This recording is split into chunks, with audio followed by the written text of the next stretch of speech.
As I turned to place the breakfast plates on the table, a sudden shadow loomed behind me.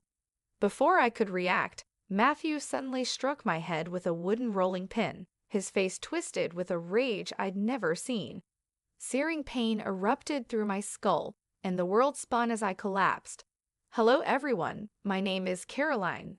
I've been a housewife for several years now, and as I reflect on my life, I realize it's woven from threads of duty, expectations, and silent sacrifices made by those we love. My story isn't just about me, it's also about my father, a gentle and giving man who, without fully realizing it, was pulled into the weight of my married life. 6 years ago, I thought I had everything I could want. I lived in a quaint, cozy house on the edge of Seattle with my husband, Matthew, and his mother, Clara. It might sound like a warm, supportive family arrangement, but my place in that household came with a hidden cost. My father was expected to cover all our expenses. Month after month, he paid the bills quietly, without complaint, but I knew the toll it was taking on him. Each month, I watched as the strain on him grew, even if he tried to hide it from me. Living with Matthew and Clara felt like walking on a tightrope. Clara, with her dominant personality and sharp words, didn't hide what she expected from me. "It's better this way, Caroline," she'd say. "Your father can afford it, and it keeps everyone comfortable."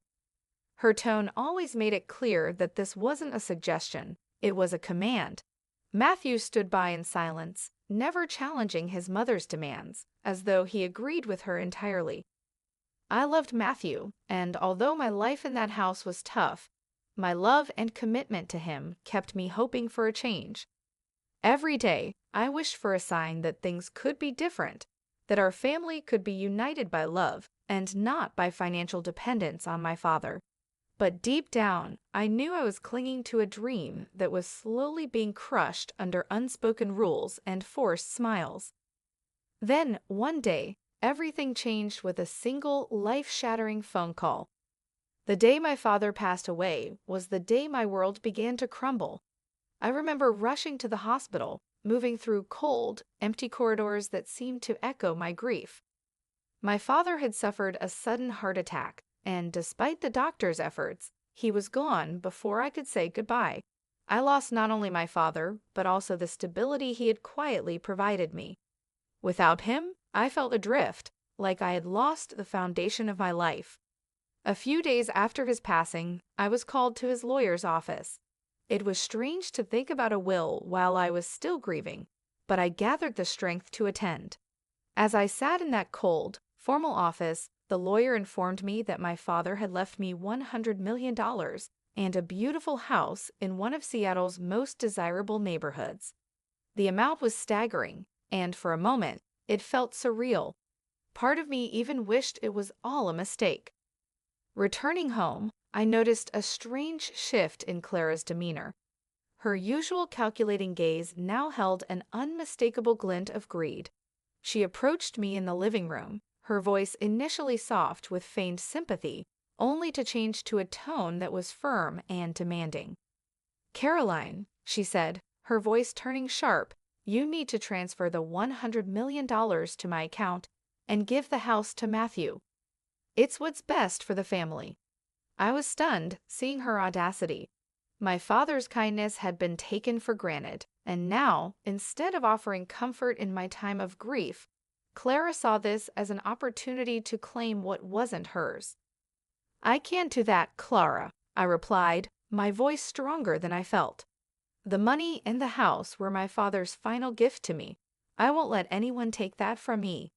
Clara's face twisted in fury, and she stepped closer, her voice now a menacing whisper. "You'll regret this decision, Caroline. I promise you that." I stood firm, but I knew there would be consequences. The tension in the house became unbearable, and it was clear that a storm was brewing. In the days that followed, the atmosphere in the house grew colder. The tension was palpable, as if every corner of the home held resentment and accusation. Matthew, once the man I thought I knew, became a stranger. He sided with his mother without hesitation, his face hardened, his words laced with resentment. Our love, once so strong, seemed to evaporate in the wake of Clara's greed and Matthew's betrayal. One cold morning, things reached a breaking point. I had just finished making breakfast when Matthew entered the kitchen, his face tense with anger. Clara watched from the doorway, her expression dark and expectant. Without warning, Matthew grabbed a wooden rolling pin, the one I used every day to make bread, and raised it, striking me on the head. Pain exploded through my skull, and the world spun as I crumpled to the floor. My vision blurred, and I struggled to comprehend the betrayal, the violence. Darkness crept in, and I lost consciousness. When I came to, I was lying on the cold tile floor, the throbbing pain in my head a brutal reminder of what had just happened. I could faintly hear Clara's voice, full of disdain as she muttered something under her breath, but Matthew was nowhere to be seen. I pulled myself up slowly, my hand trembling as I touched the tender, swollen spot on my head. Realizing I couldn't stay in this house any longer, I reached for my phone and dialed my closest friend, Rachel, who lived nearby. She answered on the first ring, and without hesitation, she told me to pack a bag. She was coming to get me. Rachel arrived within minutes, helping me gather a few belongings and urging me to leave quickly. I didn't look back as I walked out of the house that had once been my home, knowing I was leaving behind not only a toxic environment, but also the people who had betrayed me in the worst way possible. At Rachel's home, I allowed myself time to rest and heal. The physical pain from the injury was one thing, but the emotional scars ran far deeper. Every day, I grappled with the heartbreak and the anger, the disbelief that my own husband could treat me this way. As I healed, I grew determined to take control of my life and my father's legacy. I wouldn't let them take what was rightfully mine. With Rachel's support, I reached out to a lawyer, seeking legal advice to protect the inheritance my father had left me. The divorce process was grueling, filled with tense court hearings where Clara and Matthew tried to contest my inheritance, insisting that I owed them financial support. But I stood my ground, backed by my lawyer and several family friends who knew of Clara's manipulations and could attest to the truth. During one hearing, Matthew's frustration got the best of him. In a fit of anger, he blurted out that the only reason they had tolerated me was for my father's financial support. His outburst worked in my favor, exposing their intentions and securing my position in the eyes of the court. In the end, I was granted full control over my father's estate, and Matthew received a harsh legal reprimand, ensuring he and Clara could no longer interfere in my life. The divorce was finalized, and for the first time in years, I felt a weight lift from my shoulders. With the case settled, I moved into the beautiful home my father had left me. The house was large, with expansive windows that filled the rooms with natural light. As I walked through each empty room, the silence felt overwhelming, a reminder of all I had lost. But as the days passed, I began to see the house not as a symbol of my pain, but as an opportunity for a fresh start. I thought about my father's kindness, his love for the community, and his desire to help others.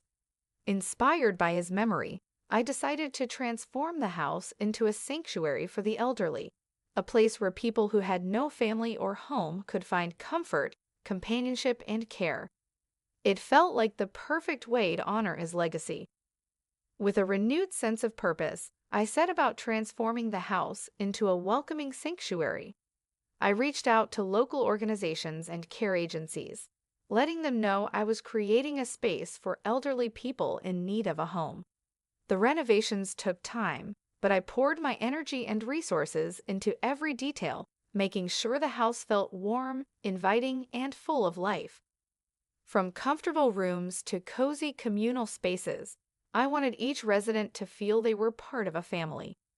As the renovations neared completion, I began meeting with potential residents, each with their own story, each seeking companionship in their later years. The first resident to join our community was Mrs. Theresa Lewis, a vibrant 85-year-old who had a passion for gardening and a quick wit.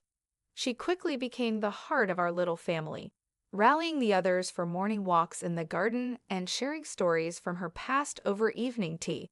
Her laughter filled the house, turning it from a mere building into a home. One by one, the rooms were filled with residents, and soon my house became a lively community. We celebrated birthdays, held movie nights, and had regular storytelling sessions where each person shared memories from their lives. The home began to radiate warmth and joy, a stark contrast to the silence that had once haunted its halls. Every day, I found myself growing stronger, more fulfilled, as I saw the joy this home brought to those who had been alone. Then, one afternoon, I had an unexpected visitor.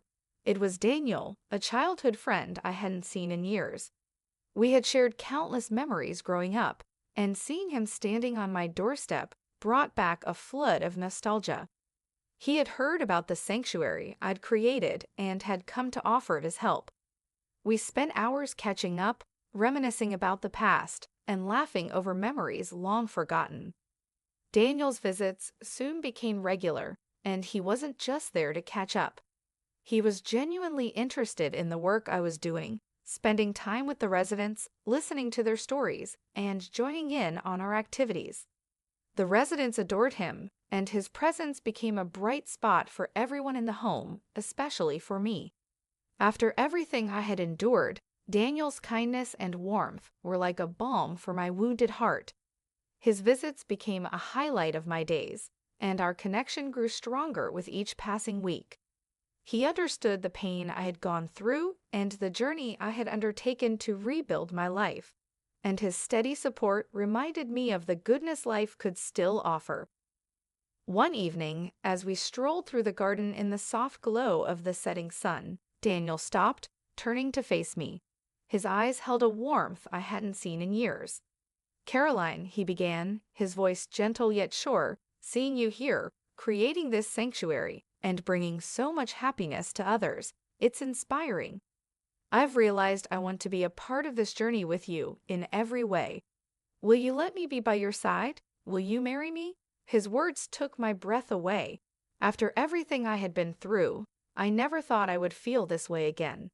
But here he was, a reminder that love and happiness could bloom even after life's darkest chapters. With tears in my eyes and a heart full of hope, I said yes. Our wedding was a simple yet heartfelt celebration held in the gardens of the sanctuary. The residents who had become family joined us, filling the air with laughter and joy. The gardens, with their colorful blooms and gentle sunlight, were the perfect setting as Daniel and I exchanged vows. It was a moment of pure happiness, not only for us, but for everyone gathered. This wasn't just a union of two people. It was a testament to new beginnings, resilience, and the power of community. Life with Daniel brought a wholeness I hadn't known before. Together, we shared the responsibilities of running the sanctuary, ensuring each resident felt loved and cared for. Daniel's kindness and steady support created a home that was not only physically beautiful, but also filled with compassion and warmth. Every corner of the house, once a symbol of loss, now reflected the love and joy we shared with those around us. The residents flourished in this environment. Mrs. Theresa, our spirited gardener, continued to lead daily activities, her joy contagious as she rallied everyone for gardening sessions and shared her wisdom from a lifetime of experiences. Other residents found companionship in each other, and the sanctuary became more than just a place to stay. It was a family, a home where people belonged. As time passed, Daniel and I dreamed of expanding the sanctuary. We wanted to create more spaces for those in need, ensuring that everyone who came to us could experience the same comfort and community we had built. Inspired by my father's compassion and the resilience of the residents, we worked tirelessly to make this dream a reality. Looking back, I could hardly recognize the person I had been, broken, betrayed, and searching for a sense of belonging. The sanctuary had given me a purpose, and with Daniel by my side, I felt a sense of peace and fulfillment I hadn't thought possible. The house, once echoing with emptiness, now overflowed with love, laughter, and the shared stories of our residents. Together, Daniel and I created a life that honored my father's memory and fulfilled our own dreams. As the seasons changed, so did my heart, embracing the beauty of each new day. In helping others, I had found my own place in the world, a life where love and community could heal even the deepest wounds. With Daniel, the sanctuary, and the memories of my father's kindness, I knew I was exactly where I was meant to be. Life had given me a second chance, and I was ready to embrace whatever the future held, filled with gratitude and hope for the endless possibilities ahead. Thank you for watching. Don't forget to hit the subscribe button for more captivating stories. Share your thoughts in the comments. I'd love to hear what you think. And of course, give this video a thumbs up if you enjoyed the journey. See you in the next story.